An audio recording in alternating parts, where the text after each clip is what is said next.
semuanya, semoga terhibur dengan cerita dari Naila Nur Fajriah di kisah Pocong Neneng. Ini dia kelanjutannya di Tony FS bagian ke-9.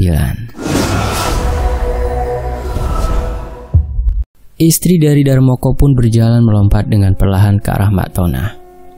Saat dirinya melihat cara berjalan Minul yang tak wajar, barulah di situ ia tersadar bahwa istri dari Darmoko itu sebenarnya telah dirasuki oleh ruh jahat. Ruh yang menggunakan tubuh Minul untuk membalaskan semua dendamnya. Bahkan ia tadi sempat melihat Minul tengah menggerogoti anggota tubuh mayat yang tergeletak itu dengan beringasnya. Dirinya pun juga tak tahu mayat siapa yang ada di dalam sana. Atau jangan-jangan dia telah membunuh suaminya? Astaga, pikirnya. Otaknya mulai berasumsi bahwa jasad yang terbaring itu adalah jasad Darmoko, yang tak lain adalah suami dari Minul sendiri. Tanpa sadar, kini Minul telah berdiri di hadapannya dengan posisi setengah berjongkok. Ludahnya kian lama mulai menetes mengenai wajah Mak Tona.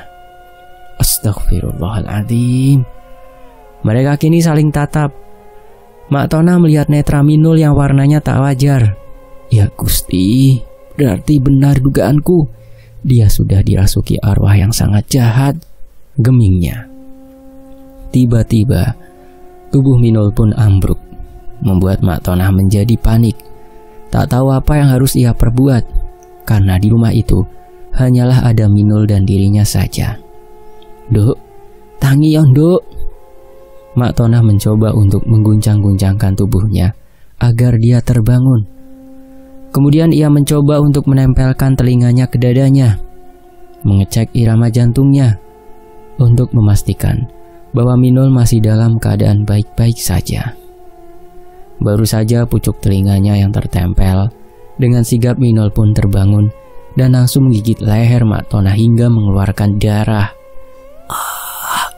Ia langsung memegangi tengkuk sampingnya, sembari terus melepaskan cengkraman lehernya dari mulut Minul. Nul, sadarlah, aku ini sama dengan Bayumu, tuturnya. Namun ucapan itu tak dihiraukan olehnya. Astagfirullah, Dek.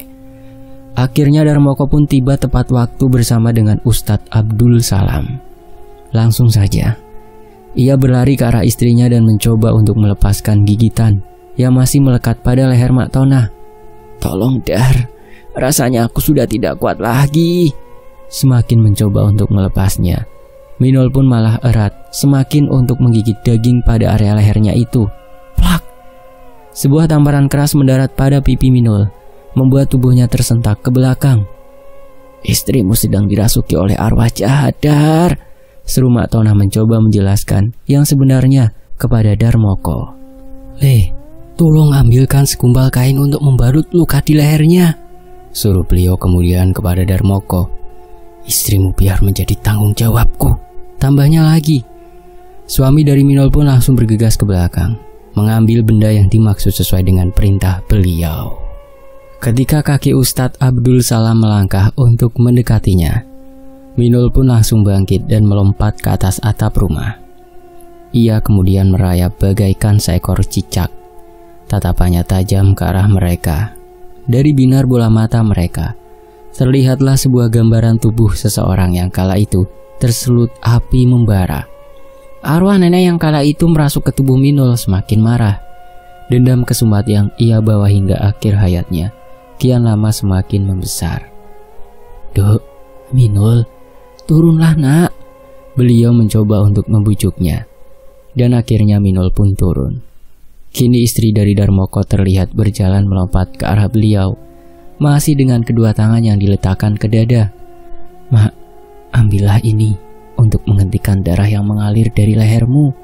Selang beberapa menit, Darmoko datang dan menyerahkan segumpal kain itu kepada Mak Tona.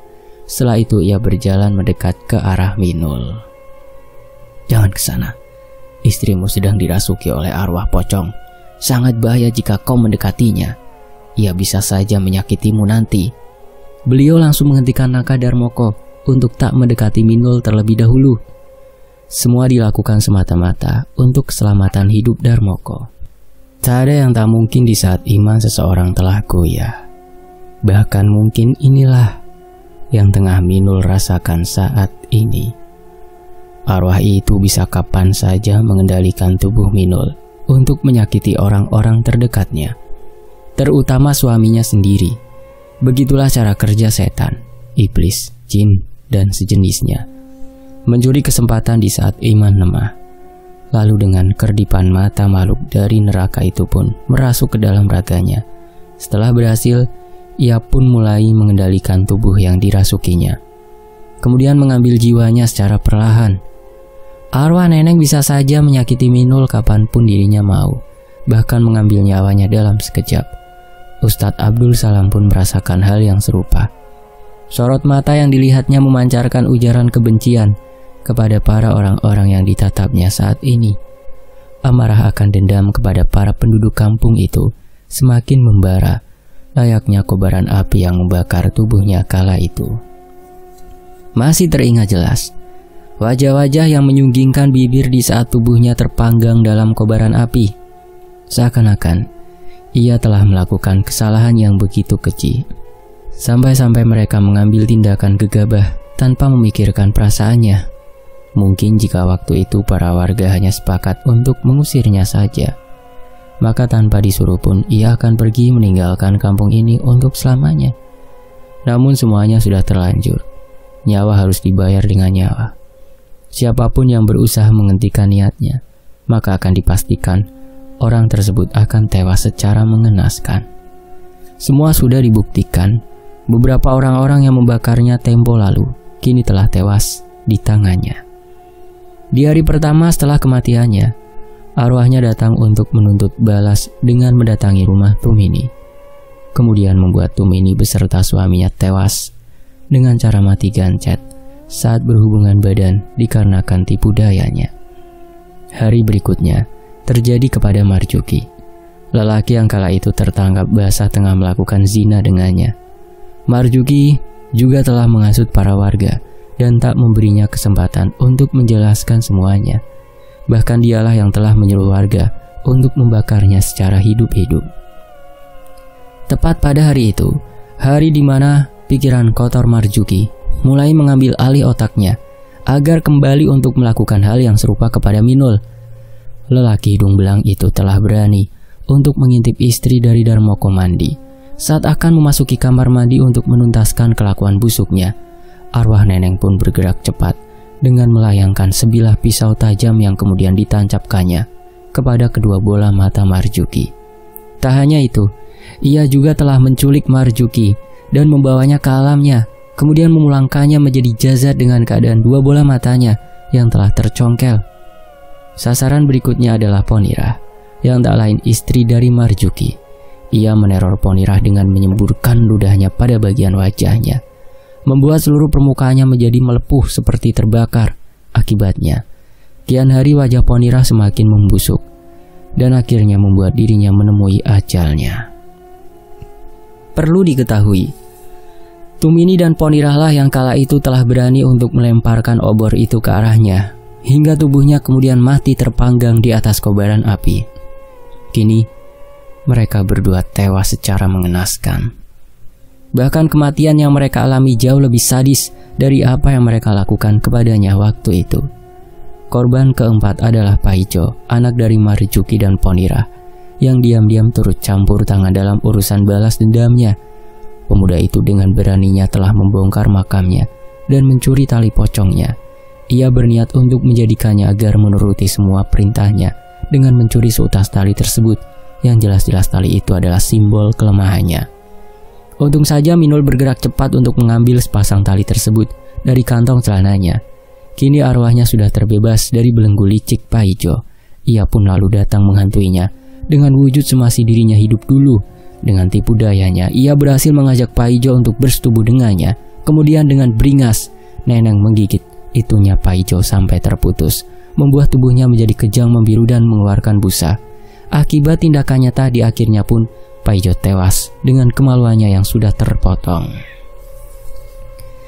Sesepuh kampung tersebut lalu membuat lingkaran di mana garis lingkaran itu bertujuan untuk mengunci arwah tersebut agar tak menyakiti yang lainnya. Kemudian Ustadz Abdul Salam mulai melantunkan doa supaya ruh jahat itu keluar dari badan Minul. Hentikan semua ini, panas, tolong, panas. Seketika tubuh Minul terasa terbakar di saat mendengar lantunan ayat suci Al-Quran tersebut. Melihat istrinya yang mengerang kesakitan, hati Darmoko pun menjadi tak tega. Dan di kesempatan itulah arwah Neneng mulai beraksi. Mas Darmoko, tolong aku mas, aku kesakitan. Mendengar ucapan tersebut, iman Darmoko pun akhirnya menjadi lemah.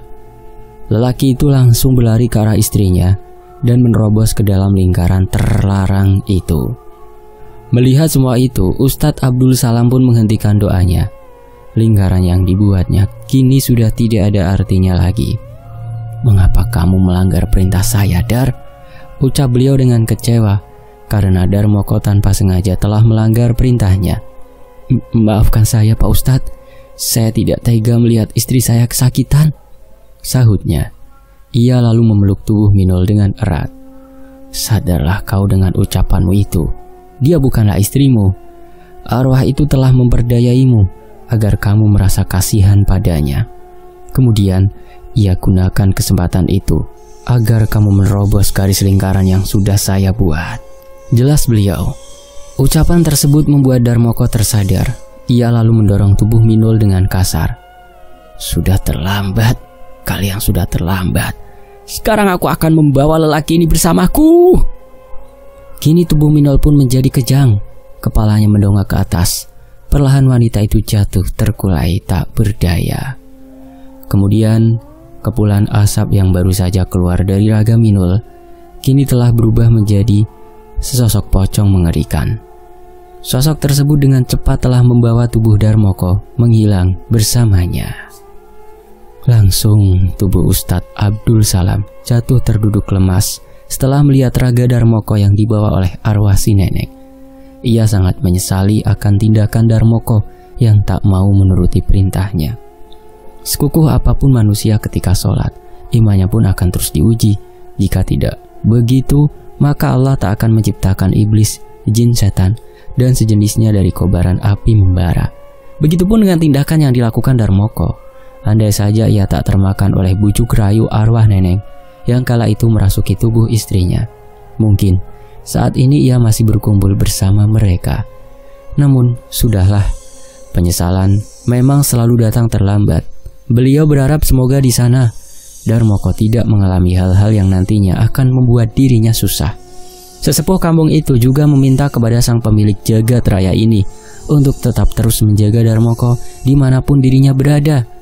Hanya ada satu cara untuk menyelamatkan Darmoko dan membawanya kembali ke dunia ini, yaitu seseorang yang dekat dengannya harus mau merelakan nyawanya demi untuk menolongnya. Ada dua pilihan. Jika tidak hidup, ya mati. Semua tergantung atas izin yang maha kuasa. Dan jika yang di atas masih belum mengizinkannya tiada, maka malaikat pencabut nyawa pun tak akan berani untuk mengambil tindakan. Orang terdekat satu-satunya yang dimiliki oleh Darmoko ialah Minul, istri tercintanya. Namun apakah dia sanggup untuk membawa suaminya itu pulang? Sedangkan keadaannya sendiri saat ini tengah mengandung. Ada dua nyawa yang harus ia pertaruhkan demi menolong suaminya. Semua tergantung dari Minulnya sendiri. Dan jika ia ragu untuk berkorban dengan cara demikian, maka dengan terpaksa wanita cantik itu harus menguatkan hati dan juga pikirannya untuk menerima kabar bahwa Darmoko tak akan kembali lagi ke dunia ini, alias sudah dinyatakan tewas secara gaib. Sekitar setengah jam, barulah istri dari Darmoko tersadar. Mak Tonah yang kala itu matanya sudah tak bisa terjaga lagi, tiba-tiba terbangun gara-gara mendengar rintihan seorang wanita. Sedangkan Ustadz Abdul Salam, beliau saat ini tengah fokus untuk melihat keadaan mayat Pak Ijo yang sudah terbujur kaku. Keadaannya sungguh memilukan. Sesepuh kampung itu sangat menyayangkan apa yang saat ini terjadi pada kampungnya itu. Kejadian tempo lalu kini telah membawa wabah kutukan bagi desanya. Satu persatu penghuninya mungkin semuanya akan mengalami kematian tragis seperti yang sebelumnya. Bisa saja dirinya juga akan menjadi korban berikutnya.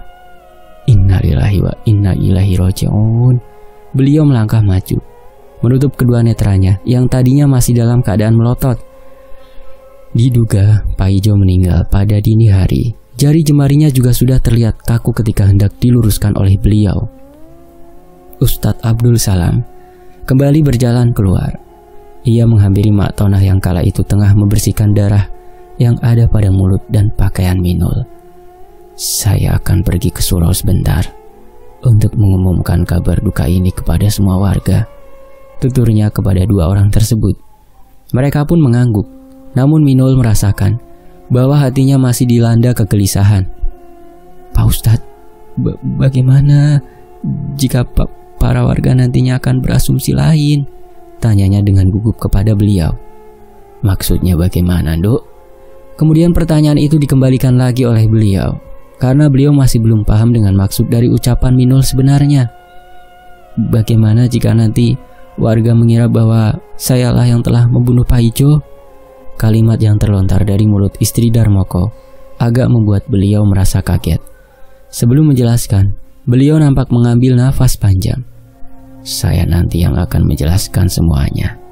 Setelah pemakaman si Pak Ijo, siapkan dirimu untuk melakukan ritual suci, papar beliau. Minul mengernyit. Ritual suci bagaimana maksudnya Pak Ustadz? Terlihat kebingungan kini menyelimuti wajah Ayunya.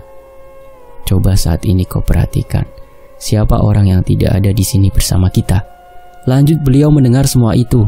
Mak Tonah bergerak cepat untuk memegangi kedua bahu Minul sebagai penopang. Netra Minul kembali meniliki satu persatu orang yang dilihatnya saat ini. Kemudian dirinya nampak berjalan maju dari ruangan satu menuju ruangan lainnya, seperti tengah mencari seseorang. Setelah kembali ke tempat semula, barulah dirinya sadar bahwa saat ini suaminya lah yang tidak ada bersama dengan mereka. Mas Darmoko, apakah Pak Ustadz menyuruh suami saya untuk mengerjakan sesuatu? Ucapnya polos. Dirinya masih belum sadar apa yang sebenarnya terjadi di dalam rumahnya itu. Duk, Mak harap kamu bisa sabar dan legowo ya. Sebenarnya tubuh suamimu telah diambil dan dibawa oleh arwah neneng ke alamnya. Sontak, setelah mendengar semua itu, tubuh Minul pun langsung ambruk. Mak Tonah bergerak cepat untuk menangkapnya dan mendudukkannya kembali pada tikar yang terbuat dari anyaman. Iya, Nduk, apa yang dikatakan Mak Tonah adalah benar. Tadi kamu dirasuki oleh ruhnya, dan menurut penuturan yang disampaikan oleh Mak Tonah, arwah tersebut terlihat mengontrol tubuhmu untuk menyantap kembali seonggok daging dari mayat si Pak Ijo. Gendang telinga Minul rasanya tak kuat lagi jika harus mendengar lebih banyak tentang dirinya yang saat itu dirasuki oleh arwah neneng. Ia seakan ingin memuntahkan seluruh isi dari perutnya ketika tahu bahwa dirinya tadi sempat memakan daging dari sebujur tubuh yang sudah tak bernyawa itu. Dan untuk menolongmu, suamimu telah mengorbankan hidupnya agar kau bisa lepas dari belenggu arwah jahat yang saat itu merasuki ragamu. Tambah beliau. Tidak, ini tidak mungkin.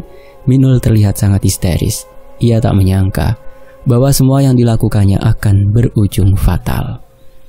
Andai saja tadi ia menuruti perintah dari suaminya untuk tak membukakan pintu tersebut, mungkin saat ini suaminya itu masih ada bersama dengannya. Mak, jelaskan padaku, bagaimana ceritanya Mak Tonah bisa sampai ke rumahku, padahal jarak rumah kita terbilang cukup jauh? Tanyanya kepada Mak Tonah. Mak juga tidak tahu, Dok, bagaimana Mak bisa sampai ke sini. Satu yang Mak ingat sebelum Mak sampai ke rumahmu, tadi sebelum subuh, Emak melihatmu berjalan sendirian di depan rumah Emak sambil menangis. Saat Mak panggil, kamu diam saja dan terus berjalan lurus ke arah depan. Entah kenapa saat itu ada yang menyuruhku untuk mengikutimu dari belakang. Tapi saat sampai di sawah, Emak sudah tidak melihatmu lagi. Lalu Mak tidak ingat setelahnya bagaimana Mak bisa sampai ke sini. Jadi benar dugaannya, semua ini adalah tipu daya dari arwah neneng yang mencoba untuk membobol tugu keimanannya. Setelah berhasil, arwah itu mengambil alih raganya untuk menyelesaikan satu persatu dari misi balas dendamnya, dan akibat dari keteledorannya, Kini nyawa suaminya menjadi taruhan. Semua ini salah saya, Pak Ustadz. Seharusnya saya tidak membuka pintu tersebut dan membiarkan Mak Tonah masuk ke sini. Saya telah melanggar perintah dari Mas Darmoko. Ia berpesan agar saya tidak membukakan pintu tersebut kepada siapapun, tapi saya malah melanggarnya. Jelasnya disertai isak tangis yang menggugu. Melihat Minul yang seperti ini, Mak Tonah pun juga merasa sangat bersalah kepada keluarga Minul. Sudah, semuanya juga sudah terlanjur. Jika kamu ingin suamimu kembali, maka kamu harus menjemputnya dan mengajaknya pulang dari dunia mereka. Semua itu tergantung padamu. Saat ini kau juga tengah mengandung.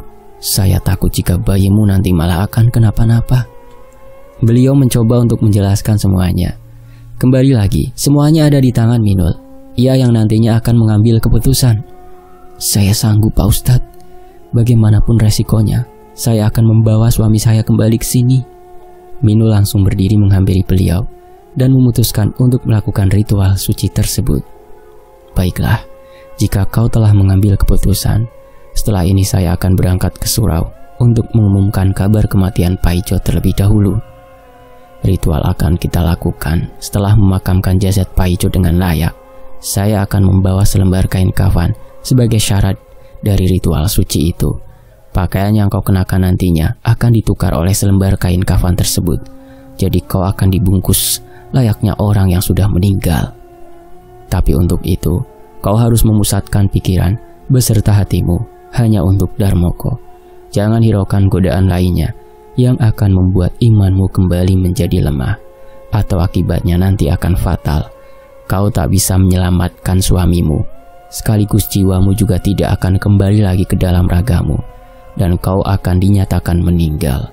Jiwamu dan raga suamimu akan terkunci selama-lamanya dalam dimensi mereka.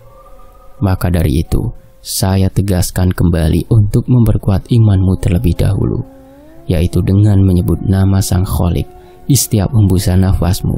Jangan pernah sesekali membuka matamu sebelum kau sampai pada tujuanmu yang sebenarnya. Itulah yang dinamakan ritual Rogo Sukmo yang sebenarnya. Apakah kau sanggup, Duk, untuk melakukan semua syarat yang telah dijelaskan tadi? Beliau mencoba untuk meyakinkannya kembali. Seseorang yang akan melakukan ritual tersebut harus siap dalam keadaan dohir dan batin. Hatinya juga harus dalam keadaan suci, terlepas dari semua hiruk pikuk yang menyangkut akan gemerlapnya duniawi. Pemakaman pada hari itu berangsur sangat dramatis. Ada saja kejadian tak terduga ketika hendak memakamkan jenazah Paijo. Untunglah, semua itu bisa segera ditangani. Kini jiwa Paijo telah tenang di atas sana. Matahari kian terik. Sihir panasnya terlihat menembus hingga ke ubun-ubun.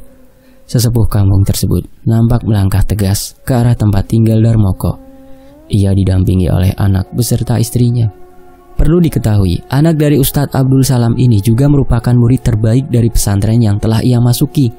Pada zaman dulu, orang-orang lebih fokus pada ilmu keagamaan. Mereka terlihat tak memperdulikan nasib anak-anak mereka yang tidak bisa bersekolah karena keadaan ekonomi yang serba pas-pasan. Di tengah rasa kegundahannya, terlihat jelas dalam rumah yang hanya berukuran sepetak itu. Minul nampak mondar-mandir ke sana kemari. Mak Tonah yang sedari tadi menemaninya di sana dibuat bingung oleh perilakunya. Duk, apa kiranya yang telah membuatmu resah? Bukankah sebentar lagi kau akan senang karena akan bertemu dengan suamimu kembali? Ucapnya. Iya, Mak. Aku memang ingin sekali bertemu dengannya. Rasanya sudah tak sabar lagi untuk membawa Mas Darmoko pulang ke sini. Tapi aku takut jika keputusan yang telah kuambil ini salah. Bagaimana jika jiwaku gagal untuk membawanya pulang, Mak? Nyawaku dan nyawa bayi yang ada dalam perutku yang akan menjadi taruhannya. Terlihat netranya itu mulai berkaca-kaca. Jika kamu tidak yakin, maka kamu bisa urungkan niatmu itu, Dok. Terdengar suara sahutan dari Ustadz Abdul Salam. Rupanya beliau telah sampai. Beliau memberi isyarat agar istrinya itu membantu Mak Tonah untuk menenangkan Minul. Tidak, Pak Ustadz. Saya akan tetap membawa suamiku pulang untuk sekejap. Keputusan yang telah kuambil rasanya begitu berat Tapi setelah melihat kedatangan Pak Ustadz, rasa kegelisahan itu hilang seketika. "Monggo Pak Ustadz, silakan lakukan saja ritualnya. Insya Allah saya sudah siap," tegas Minul yang tetap kekeh pada putusan sebelumnya. "Kamu yakin, Duk, ingin melakukan ritual ini?" Beliau mencoba untuk meyakinkannya kembali. Karena ritual itu bukanlah ritual sembarangan. Jika ia gagal untuk membawa Darmoko pulang dari alam mereka, maka jiwa Minul beserta bayi yang belum dilahirkannya itu akan terkunci selama-lamanya dalam dimensi mereka. Mak Tonah nampak membantu Minul untuk bangkit. "Injih Pak Ustadz, apapun resikonya, saya sudah siap untuk menanggungnya." Peluh putih mulai berderayan di pelupuk mata. Sesekali Minul mengusap-usap perutnya, mencoba untuk berkomunikasi dengan jabang bayinya yang belum terlahir itu. "Nak, maafkan ibumu. Ibu terpaksa melibatkanmu dalam hal ini.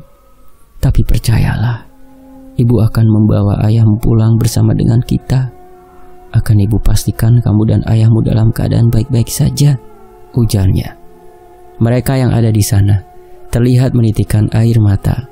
Pun dengan istri dari Ustadz Abdul Salam yang terkenal mempunyai sikap angkuh dan sangat tegas itu, terlihat hatinya telah diluluhkan oleh tutur kata Minul. Ia nampak memusatkan perhatiannya terhadap gadis berparas ayu itu. Sungguh, pasangan suami istri itu rela berkorban satu sama lain. Mereka rela untuk menukar nyawanya demi orang yang sangat dicintainya. "Baiklah, jika begitu, ritual akan kita mulai nanti malam.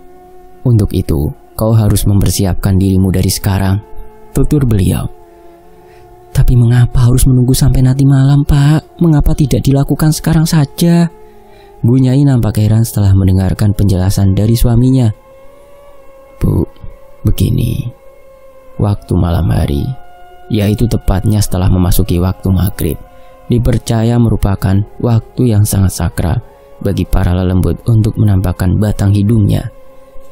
Para warga pun juga tidak akan berani untuk keluar rumah pada malam hari. Kesempatan inilah nantinya yang akan kita ambil. Arwah nenek akan kembali menghantui kampung ini dan menebarkan terornya lagi. Ia akan mencari korban selanjutnya yang akan dia bunuh. Kita akan memanfaatkan kesempatan itu dan menjebak arwahnya agar mau datang kemari. Setelah itu barulah kita akan melakukan ritual tersebut. Tujuannya supaya Neneng tidak menghalangi niat Minul untuk menjemput suaminya pulang dari alam mereka." Ungkap beliau yang menjelaskan semuanya secara detail, kapan dan bagaimana ritual itu harus dilakukan. "Tapi bagaimana jika kedatangannya malah akan mengganggu ritual itu, Pak Ustadz?" ucap Minul. Agaknya hatinya itu masih diselimuti oleh kecemasan. "Saya akan membuat garis di mana arwah tersebut tidak akan bisa untuk masuk ke dalamnya. Namun untuk semua itu, saya membutuhkan dukungan dan bantuan dari kalian semua. Saya harap kalian akan mematuhi perintah saya untuk tak keluar dari garis terlarang yang sudah saya lafalkan ayat-ayat suci. Tindakan yang diambil oleh Darmoko pada malam itu jangan sampai terulang lagi kepada kalian. Di saat Minul sudah siap untuk melakukan ritual tersebut, maka kalian tidak boleh beranjak dari tempat yang sudah saya tetapkan tadi. Tapi jika kalian berani untuk melanggarnya, maka arwah Neneng akan dengan mudah untuk melewati garis itu dan mengganggu ritual Minul yang belum terselesaikan. Dampaknya akan buruk bagi semua yang ada di sini. Terlebih lagi jika Minul sudah berhasil untuk menguasai ilmu Rogo Sukmo, karena taruhannya adalah nyawa antara hidup atau mati." Beliau menegaskan kembali kepada semuanya tanpa terkecuali. Akhirnya mereka semua pun sepakat untuk menunggu malam itu tiba. Terlihat di sana Ustadz muda tengah menyiapkan beberapa keperluan ritual sesuai dengan instruksi yang diajarkan oleh bapaknya. Sedangkan Ustadz Abdul Salam sendiri saat ini tengah fokus melantunkan bacaan dzikir untuk memperkuat imannya lebih dalam lagi. Beliau lebih cenderung mendekatkan diri dan meminta kepada Sang Kholik agar ritual tersebut berjalan dengan lancar tanpa adanya hambatan. Bu Nyai dan Mak Tonah kini sedang menyiapkan segala kebutuhan yang akan Minul kenakan saat proses ritual nanti, yaitu selembar kain kafan bersih, wangian minyak seperti serimpi dan sejenisnya, kemudian kapas dan air mawar. Sebelum itu, Ustadz Abdul Salam telah menyuruh Minul untuk berlatih bernapas terlebih dahulu sebelum ritual tersebut dimulai. Tujuannya supaya Minul tidak merasakan kaget ketika semua tubuhnya telah dibalut oleh lembaran kain kafan itu. Dirinya juga tidak diperbolehkan memakai pakaian lain selain secarik kain kafan yang telah disiapkan. Tubuhnya harus dalam keadaan polos tanpa memakai selai benang pun yang membalutnya. Layaknya orang yang sudah meninggal pada umumnya yang matinya hanya membawa namanya saja. Ia harus memusatkan pikirannya dan melupakan akan gemerlapnya dunia yang menjadi tempatnya berpijak selama ini. Ritual itu akan berjalan dengan lancar jika Minul telah berhasil untuk memenuhi semua syarat-syarat yang telah beliau berikan padanya. Dan semua itu bukanlah proses yang mudah bagi seorang calon ibu baru yang akan mempertaruhkan nyawa anaknya sendiri dalam hal sakral yang akan ia lakukan nanti. Namun dirinya percaya Allah akan selalu melindunginya dimanapun suaminya berada saat ini. Bersambung. Demikianlah kelanjutan dari Pocong Neneng di Tony FS, sebuah kisah dari Naila Nur Fajriah. Semoga teman-teman terhibur ya. Mohon maaf kalau ada salah kata. Saya pamit dulu. Sampai jumpa di bagian berikutnya. Wassalamualaikum.